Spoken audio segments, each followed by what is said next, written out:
Amplified unit. Salute from my red team all the way to my gold unit. Activate those channel membership gold cards because we bouts to get amplified. Top of the morning, afternoon, evening, wherever you are in the world, it is indeed time to wake up, get up, and get amplified. And you sure as hell should be up by now. A few hours ago, we already put up the first of 2 podcasts today. Amped Up with BC for Thursday, May 25th, 2023 is a double upload day. Double the amplification. If you didn't know by now, now you know. Right? To quote the notorious Biggie Smalls, if you don't know, well, now you know. A podcast went up just a few hours ago. We talk about the TK CM Punk situation. Why for AEW, what was a headache might have just turned into a migraine. BC explains all in the upload we just put up a few hours ago, Amped Up with BC. We also talk the WWE supposed roster cuts. BC says not so fast. There's not a lot of truth to that.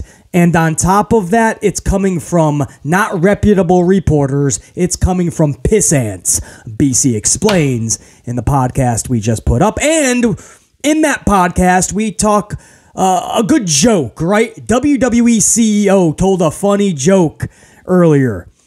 And Nick Khan, the WWE CEO, said, and I quote, Monday Night Raw is over-delivering for the USA Network. WWE Raw is over-delivering on the USA Network. That's funny. All the numbers, all the metrics are going backwards, but you're over-delivering? Whoa, Nicholas Khan.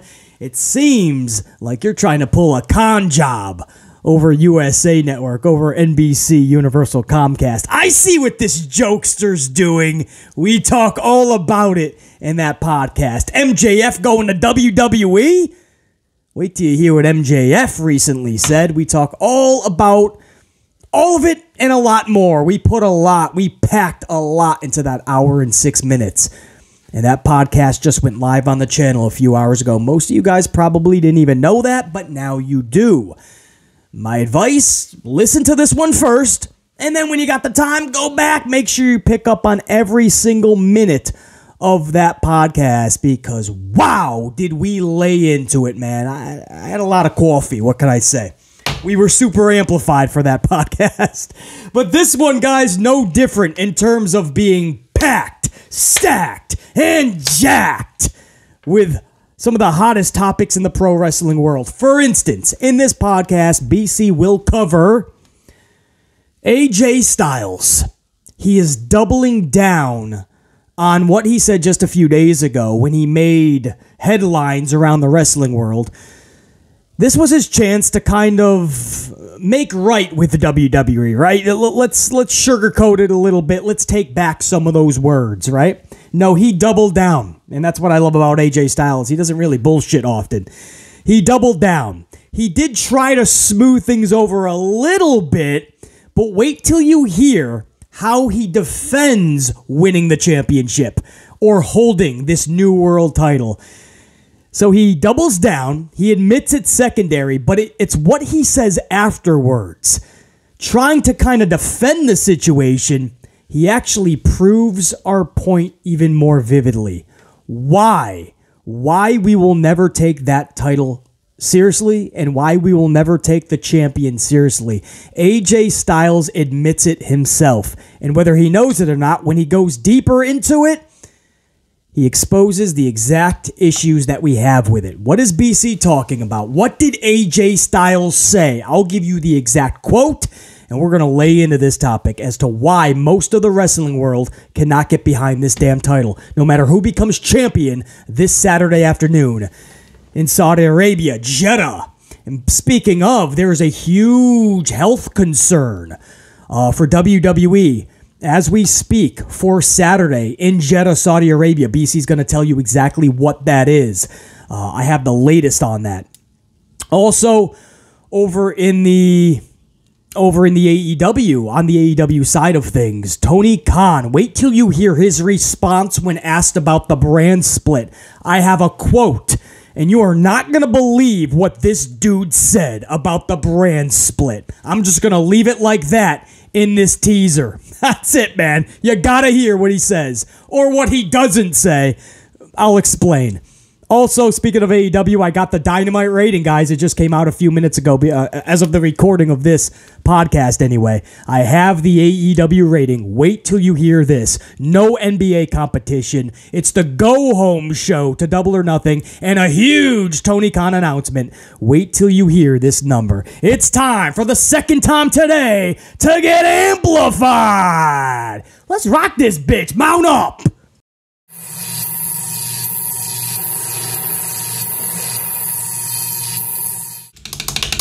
All right, we got to jump right into it, guys. There's a lot to talk about. Little bit of time to do such. I like to get you in and out in roughly about an hour, so you guys can check out the first podcast that was put up a few hours ago.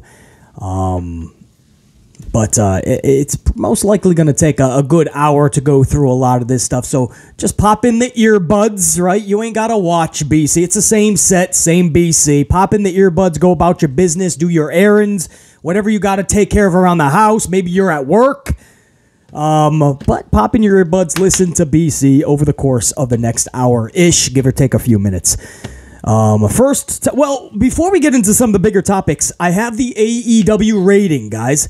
Now, this is big because a lot of people yet again, this is it. This is the opportunity to grab at least 1 million in viewership, right?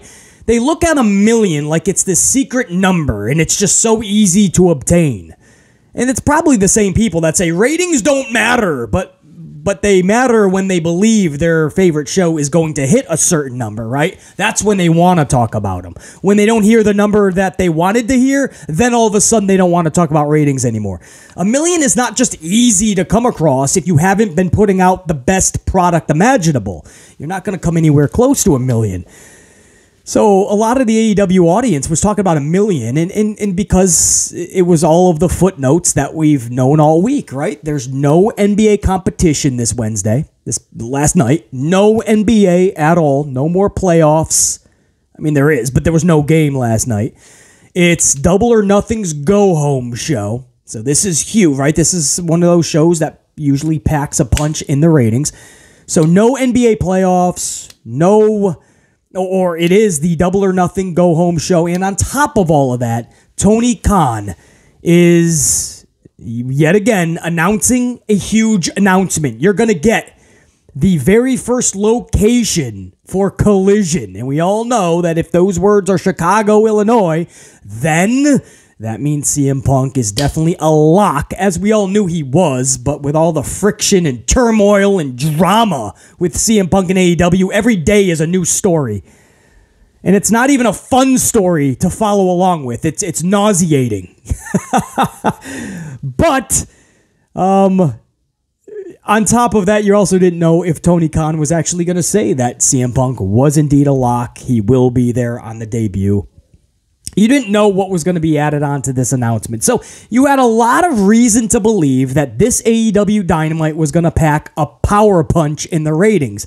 BC had it nowhere near 1 million, just for the record. As I said in yesterday's podcast, if they pull anywhere near their old school top tier niche of 950, look at it as a massive score and run like you just robbed the bank. Don't look back. In case somebody's in case the 5-0 is after you. Run like you just robbed something and don't stop, don't look back. Do not worry about pass and go, collecting $200, just keep going.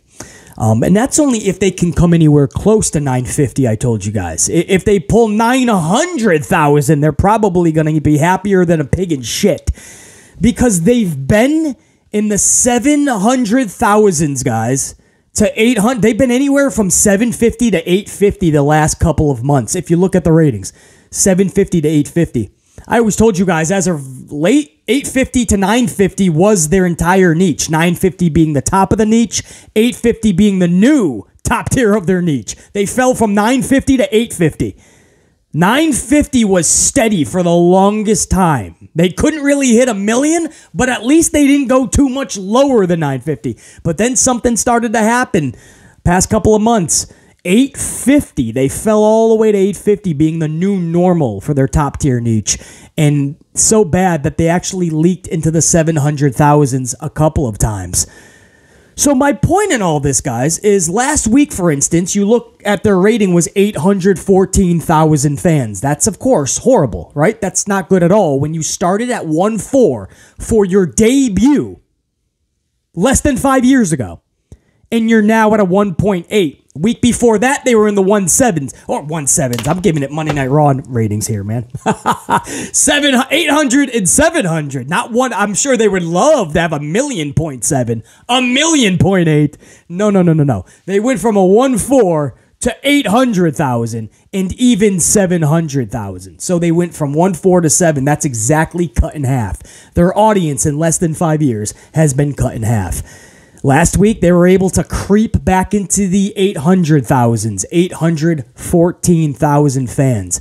So that's the setup to today's number, all right? Just in case people were thinking that 1 million was going to magically be hit because it's Double or Nothing's go-home show and Tony Khan's got a big announcement and there's no NBA playoffs, it was still going to be hard. You're asking 200,000 fans to come back on board from 814 last week to get over 1 million this week.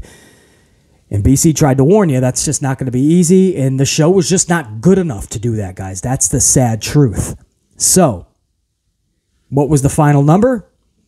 846,000 fans tuned in to Dynamite last night. 846. Do your math, 24, 34, 44. That is 32,000 fans more from last week. Congratulations, you pulled in 32,000 fans. I'm pretty sure all of us know what this means. Last night's show was an ultimate failure when you look at Double or Nothing. This one of the biggest pay-per-views easily. Any AEW tried and true diehard fan will tell you. Double or Nothing every year is one of their biggest. Some would say their biggest. Most would probably say their biggest pay-per-view of the year. This year, obviously, All In is going to rival that easily. But Double or Nothing's massive. And they only pulled in 846. They didn't even, they were little over 4,000 short of their new top tier niche, which is 850. So forget the 950. They couldn't even reach their 850, which unfortunately I had to move the goalpost and say that 850 is their new normal for their high. That's sad to even say that. But for Double or Nothing's go-home show, not even to hit that. For a big Tony Khan announcement, not to hit that. For no NBA game, no NBA playoffs to be on that night. Because that was a big excuse, right? Oh, NBA, BC. It's the NBA. Once playoffs are done, BC, it'll be back to normal. But it's the same thing I say about Raw with NFL football and playoffs. NBA, for instance, with going against Monday Night Raw several times in the past month and a half. It's the same thing I say. If you're missing it for so many weeks, you just feel like you can do that. There's no more FOMO, fear of missing out. And so when games are no longer on, people are stunned that the rating didn't go. I don't understand. But there's no games on. How did the rating not go back to where it was?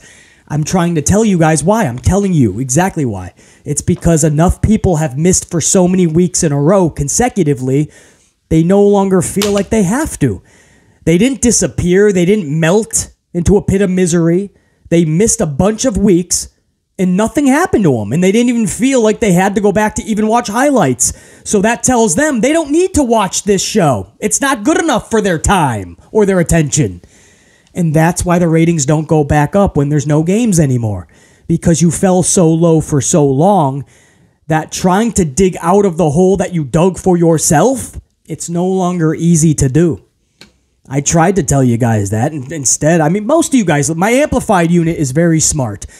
My unit that I've built on this channel uses common sense and logic. That's why I truly feel we are the smartest wrestling group in this community. But there's still people that come across the channel and they just think we're being overly negative. We're just hate watching. We just don't like a certain company. couldn't be farther from the truth because we ripped the shit out of both companies justified. But everything I say ends up coming to fruition, right? If I just said all this stuff and it didn't come to fruition or there was no truth behind it, I would have been off there 5 years ago when I started. You know, I started a little longer before AEW went on the air. BC was about a year and a half beforehand, but I wouldn't have gained the base that I have, or this hobby would not have become a success if I wasn't truthful in my words day in and day out every podcast. But they are, every single word. It's because I do my due diligence, my research. I follow the metrics, the numbers, the statistics. I use common sense and logic to mix in those ingredients, and my final decision, my outcome, my conclusion on ratings like this is buckle up. You ain't getting 1 million. You can try to get into the 900,000s, and that's only if the show is good enough. Well, Dynamite was not that good last night. You can argue that till the sun comes home, till the cows come home. That's cool. The sun comes up, the cows come home. But it ain't going to matter. Factually, the numbers tell us it was not a good show. Not even with Double or Nothing's Go Home, not with the big announcement, not with no NBA. 846. You only got 32,000 more viewers than last week. That's with the NBA. No big announcement and not the Go Home show. And of course, you guys know, man, that's horrible because this is your big pay-per-view. You know you're only going to get a small number of that Dynamite crowd to even buy the pay-per-view. Sadly, that's just how it is. So when you only have 846 as your audience going into the pay-per-view, what do you think is going to happen? This is not going to be that massive. And on top of that, numbers-wise, it ain't going to be that big. Buy rate, anyway. And on top of that, you have NXT that is going against them, Battleground. Now, of course, AEW is supposed to be the second big conglomerate to WWE. So we're expecting them to do a little better than NXT, obviously, on Sunday. But don't think for 1 second that NXT is not going to take a big bite out of them, dent them. A lot of people that don't want to fork over 40, 50, 60 bucks for Double or Nothing, they're going to just already have, most of them already have the Peacock, which is fucking $9-10 a month. So they're just going to go over there and watch a night of entertainment over on NXT. So that's why this number is actually... If this was any normal week, 846, it would still be really bad for AEW. But it's exceptionally bad for many reasons. Most of them that I just went over. I could spend another hour on this topic, but wow. Whew. I was thinking 875 to 9, bare minimum. 846, I didn't even have that, man. And I do my due diligence, man. I saw the trajectory. Stunning.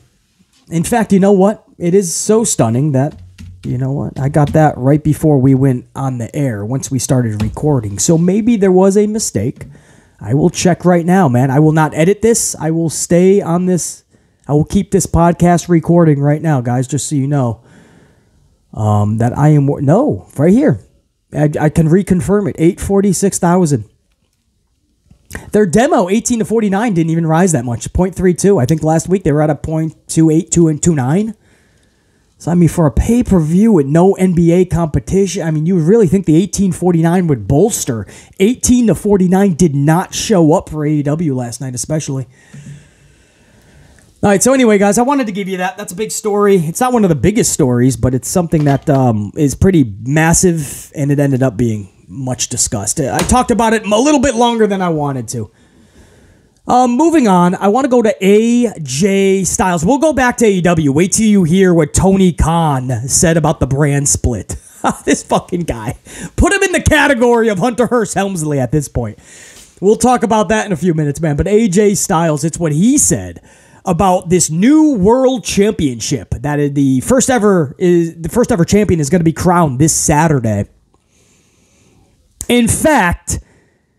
Before I talk about that, a huge health concern that needs to be discussed, and I want to talk about it now before I forget about it. And this will be quick, a minute or two, I promise, and then we'll get right into the AJ Styles story. But a health concern over in Jeddah, Saudi Arabia. The Jeddah, I think they call it the Superdome.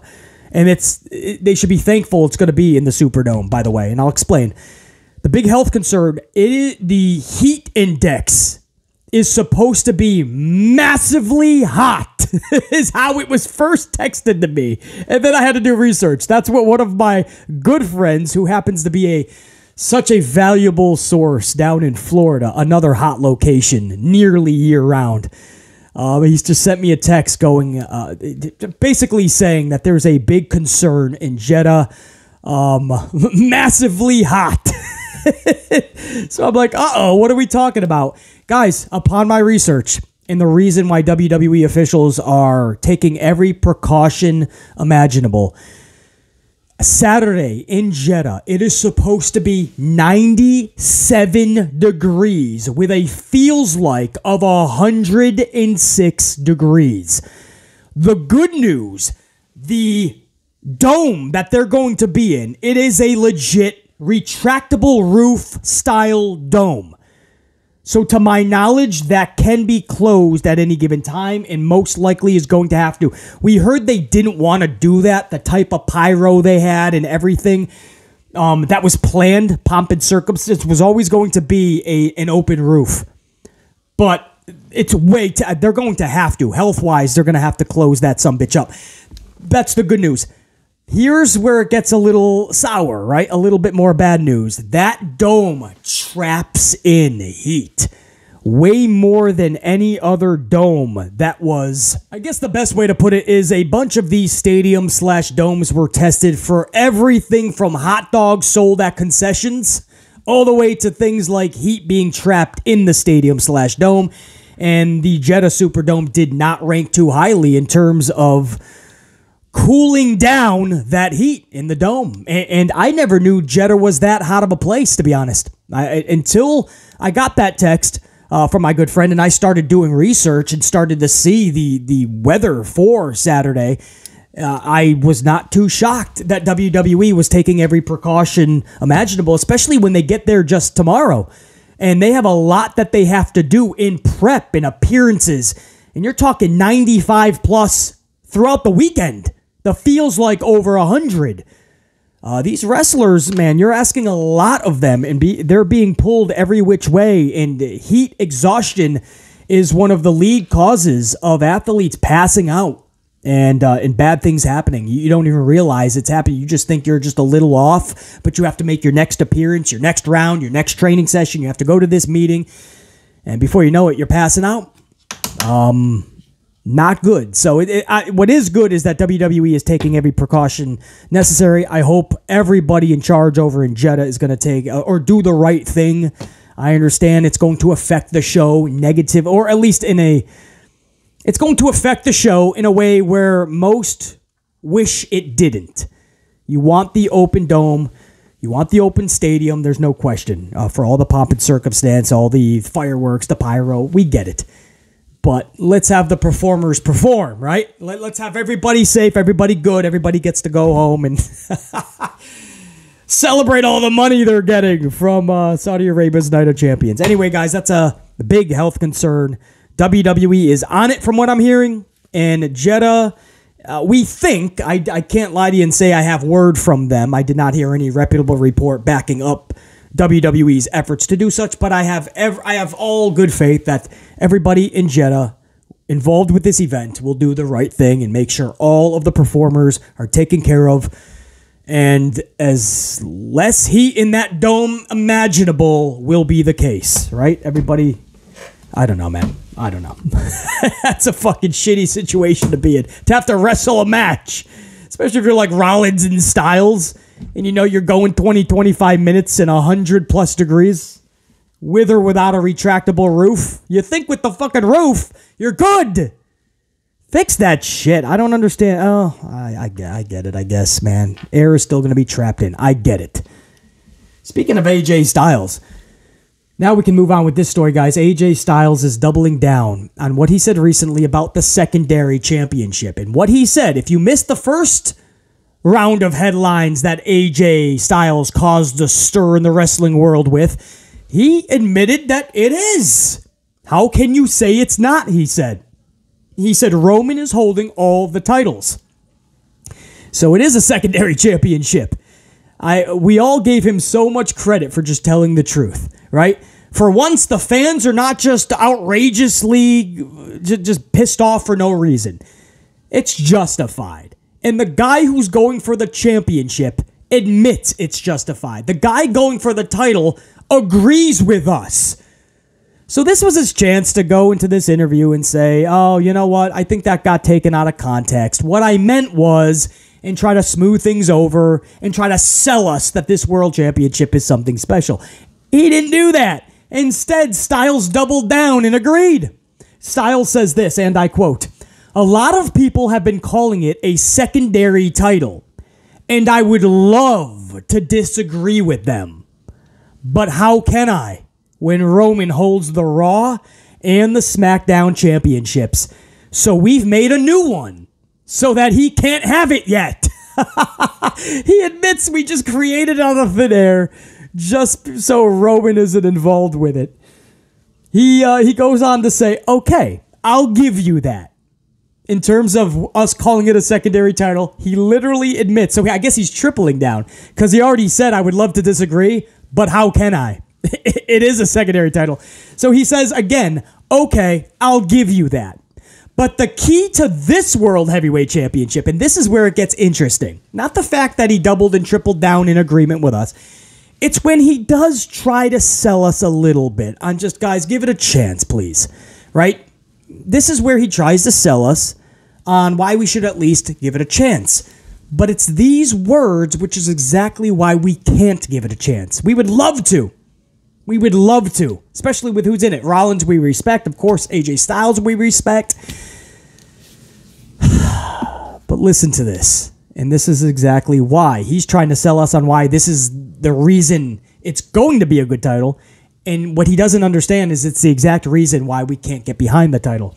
And I quote, "The key to this World Heavyweight Championship is that it's going to be the workhorse championship. That's what I believe this is going to be. I've been that guy. Seth has been that guy. So you're not going to go wrong either way." He says it's going to be the workhorse championship. It's the same thing Rollins said on Monday night when Corey Graves said, what does this championship mean to you? What is it going to represent? And he said basically it's going to be the workhorse. It's going to be for everyone who's here day in and day out, every show. We're going to work our asses off every show for you. It's the workhorse championship. Rollins tried to sell us on that Monday. Styles is selling us now going into Saudi Arabia Night of Champions. That's the problem. That's the problem.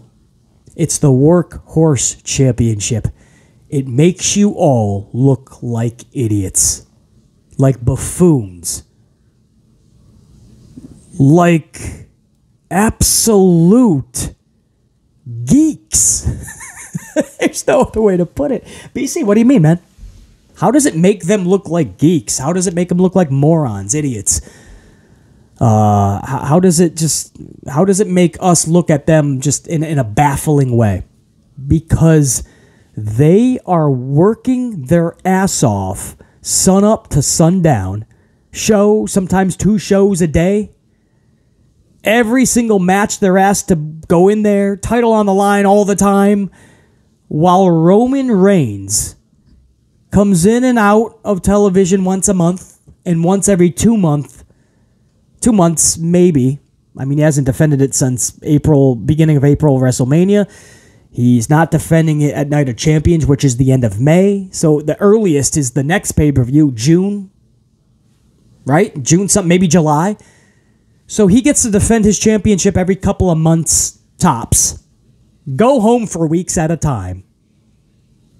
And you, in that championship, you have to wrestle all the time because it's a workhorse championship and you are a workhorse. How do we get behind that? How do we we already know you're workhorses. It's why a lot of people love you. We get it, right? You're such good wrestlers. That's not the top of the mountain. Roman Reigns gets to work smarter while you work harder. Now, there's times where harder is going to gain respect. I understand. But this ain't it. You created a championship not because you are going to prove that you're going to outwork Roman Reigns.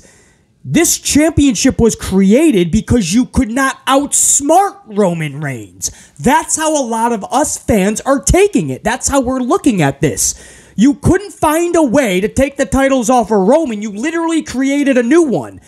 Because you're workhorses?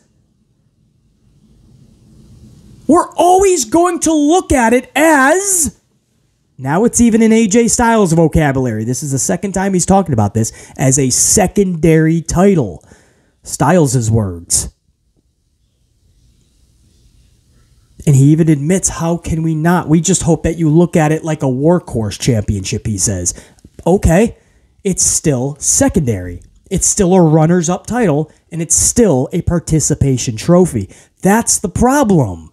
So I'm not even blaming Styles. I mean, he tried to sell us at the very end of that interview, but he had to be honest again. He doesn't BS, and that's what I love about AJ Styles. You're always going to get the realism out of him. I'd love to disagree with you, he says, but how can I? Roman's got all the real titles. The only thing I can offer you as to give this a chance is just to know that it's a workhorse title. Well, we know that, man. Look, Styles, Sethington, Rollins, we get it. But nobody's going to look at this like it's on equal ground of the Universal Championship. We can't. We can't. This dude's working smarter than everybody. You had to create a title and work twice as hard just to try to sell us that this is a prestigious championship. Man, you kind of feel bad that they're even in this predicament. And this shows you how much Paul Levesque, Hunter Hearst Helmsley, Pinocchio, Schnoz McGee. This shows you how much he screwed up at WrestleMania Night 2 when Cody didn't win that title. This shows you, man. Everything has shown you since. The product, the wind has been just taken out of everybody's sails. The lifeline of the pro wrestling world has just been fucking just trampled on from that decision. And what happens when you make such a big botch and such a bad decision is you realize you have to rectify it, but when you're stupid already, you just make another wrong, and two wrongs don't make a right, and before you know it, the mess is just being... a bigger mess is being created from the original mess. And now we have this weird title where one of the guys going for it Saturday is telling you, I can't disagree. It's a secondary title, but at least we're workhorses. The guy going for the title can't even tell us we're wrong and agrees that this is a participation trophy.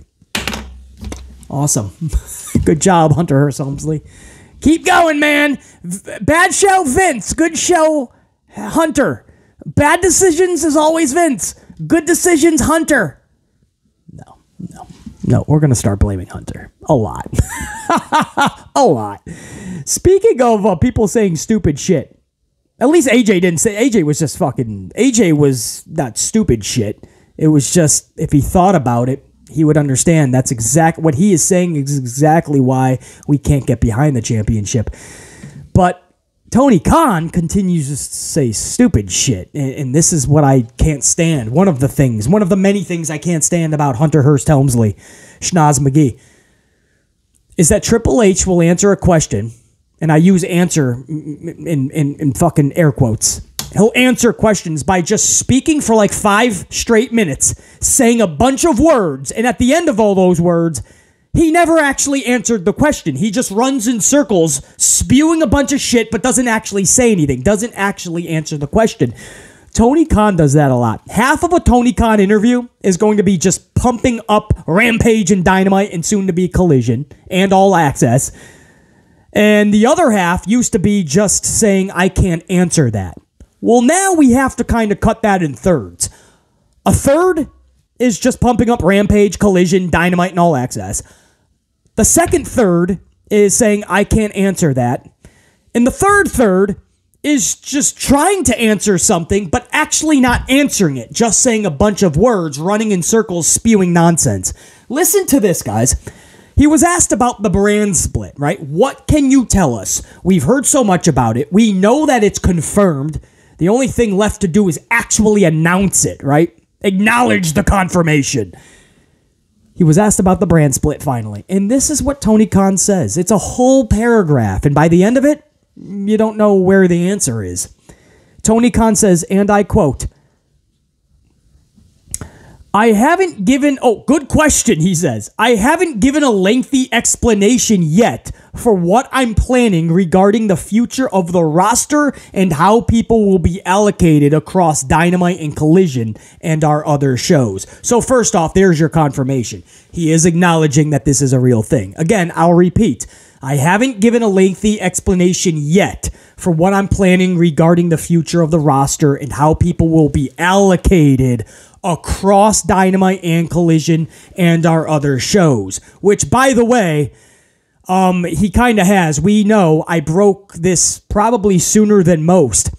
AEW recently filed for a trademark, and it's the transfer portal, something you see in NCAA. They're going to do a transfer portal to get people from Dynamite to Collision and vice versa. You can't make this shit up, bro. So that's most likely what he's going to discuss in future weeks. But for now, he says, I have not yet given an explanation about how we're going to allocate through Dynamite and Collision. He says, I can see why wrestling fans all over the world would be interested and curious about that. Yeah, it's been weeks. We all know that the brand split's coming, buddy. Because half the roster doesn't want to work with Punk, and you found yourself in this mess, and you didn't have the balls to stand up to Punk. Punk is now your boss, basically. So what do you mean? I can understand why fans all over the world would be interested and curious about this topic. Yeah, so tell us some shit. No, instead he says, that's frankly by design. We want to build that curiosity and get people wondering exactly what you're asking. What kind of twisted mental gymnastics is Tony Khan playing? What the fuck are you talking about? Just answer the question, bro.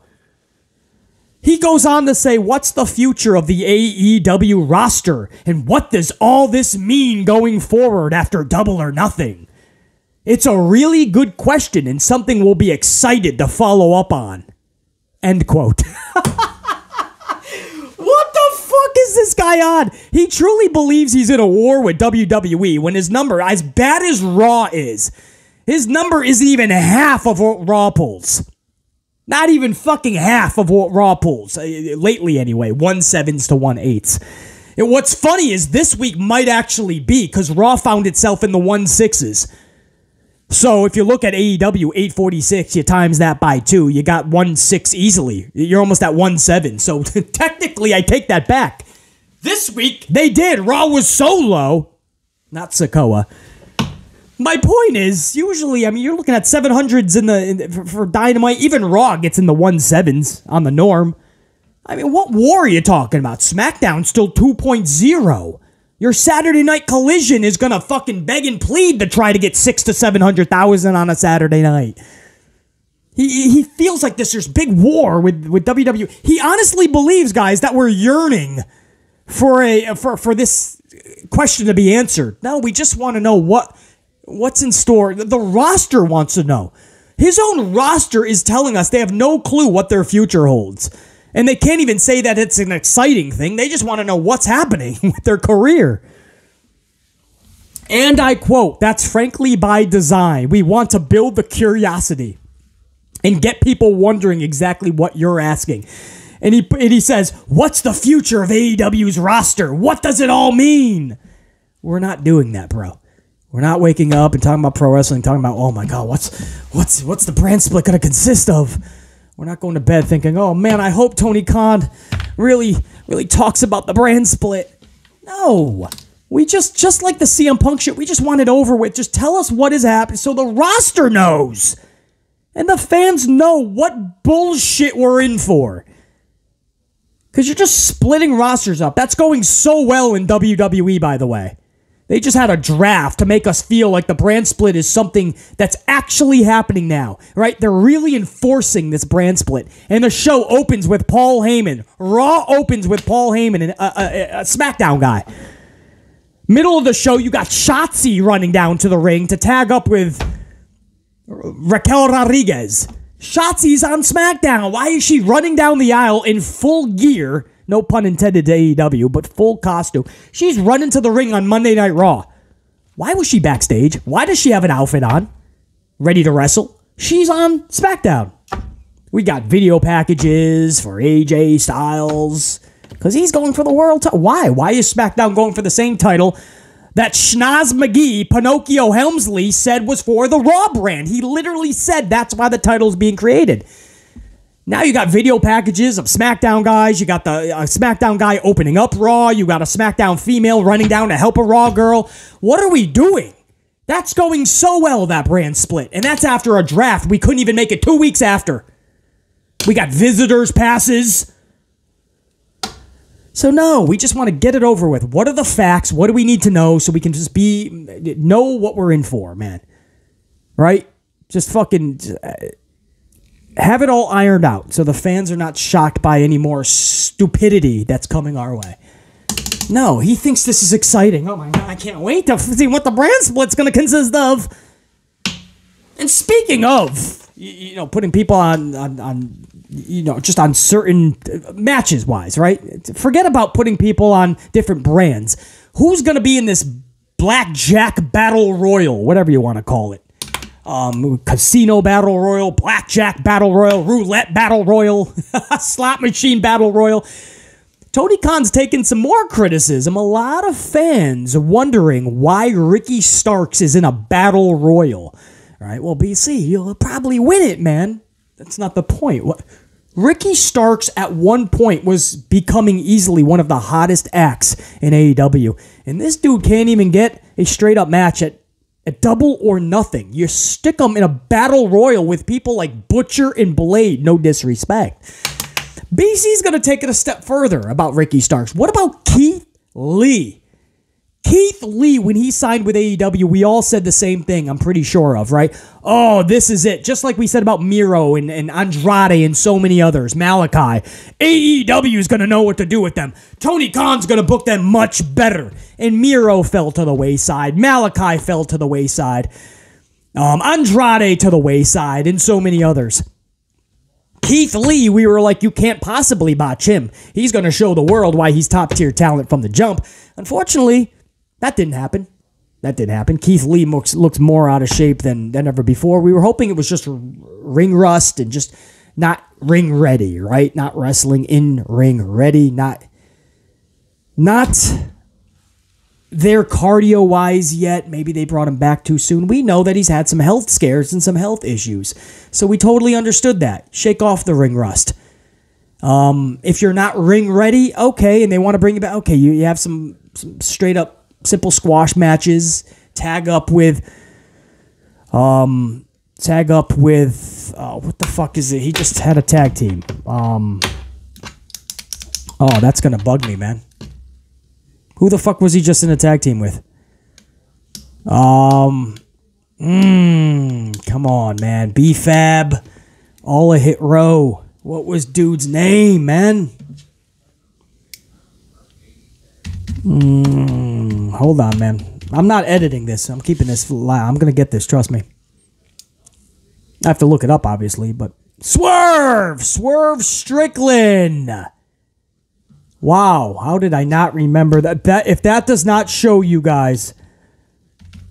If that doesn't show you guys how irrelevant Keith Lee has been in Swerve Strickland... Wow, how easily I forgot that dude. All right, then. Sorry about that. Totally just blackout there when it came to who Keith Lee was tagged up with. My point is, if you want to do all that, okay. Maybe you just were really concerned that Keith Lee was not where you wanted to be. But booking-wise, you have given him the absolute drizzling shits to the highest of measurements. You have not helped him out at all. Tony Khan, AEW. Keith Lee could not feel any more irrelevant, you would think, but I wouldn't put it past this company. He's in that Battle Royal. He's in that Battle Royal, man. My point is, I mean, I know everybody's like, what? Ricky Starks? Well, he better win it. Well, I'm also like, Keith Lee?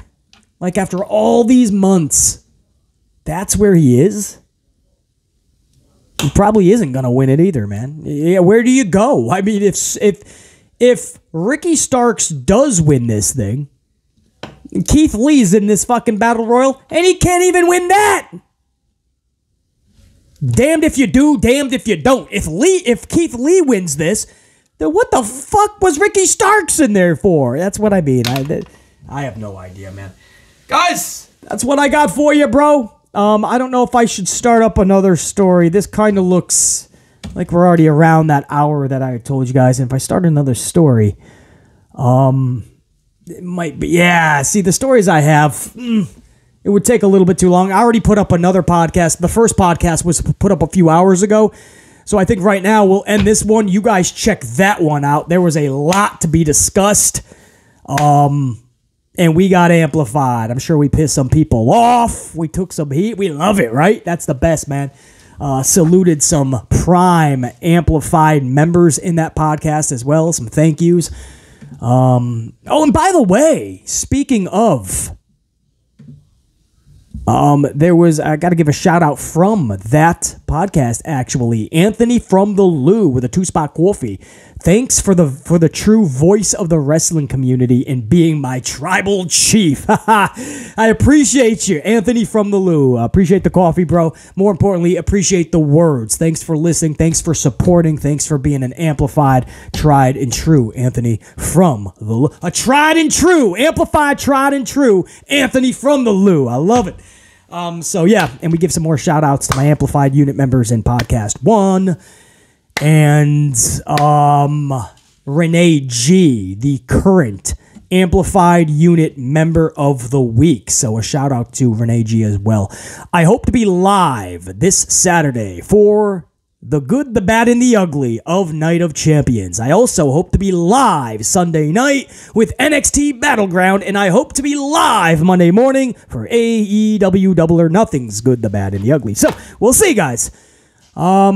That's the hope anyway. Of course, a podcast tomorrow, amped up with BC Friday, and we will have a SmackDown review at some point, either late Friday or early Saturday before maybe Night of Champions Saudi Arabia. So there's a lot of content still to come. I know it's Thursday toward the end of the week, but you might as well, content-wise, you wouldn't know that because there's so much packing up, stacking, jacking up the weekend. This is the place to be. Stay subbed, stay notified, smash that up as always. Top guys, we're out. Until next time, and there will be a next time. BC saying check you. Peace!